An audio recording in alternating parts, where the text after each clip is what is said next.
পাবনা শহরের প্রাণকেন্দ্রে দাঁড়িয়ে থাকা এই ভবনটি কেবল ইটের গাঁথুনি নয়, এটি পাবনার ইতিহাসের এক অবিচ্ছেদ্য সাক্ষী। ব্রিটিশ স্থাপত্যশৈলীর আদলে তৈরি এই জজ কোর্ট ভবনটি যুগের পর যুগ ধরে সাক্ষী হয়ে আছে হাজারো বিচারপ্রার্থী মানুষের হাসি কান্না আর জীবনের জটিল সব গল্পের। এর পুরনো লাল ইটের দেয়াল আর প্রশস্ত বারান্দা দিয়ে হাঁটলে আজও সেই ব্রিটিশ আমলের আভিজাত্য অনুভব করা যায়। প্রতিদিন সকাল হলে এখানে মানুষের ঢল নামে, কেউ আসে সুবিচারের আশায়, কেউ আসে দীর্ঘদিনের আইনি লড়াইয়ের শেষ দেখার প্রত্যাশায়। ভবনের কারুকার্যময় চূড়া আর এর বিশাল প্রবেশপথটি দেখলে মনে হয় যেন এটি নিজেই কোনো এক নীরব বিচারক হয়ে দাঁড়িয়ে আছে।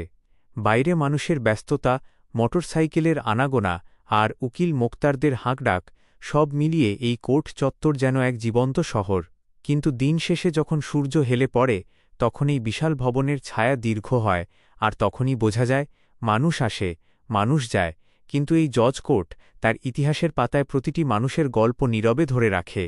শত বছরের পথচলায় পাবনার এই ভবনটি তাই কেবল একটি সরকারি অফিস নয়, বরং পাবনাবাসীর আইনি সংগ্রামের এক অজেয় প্রতীক।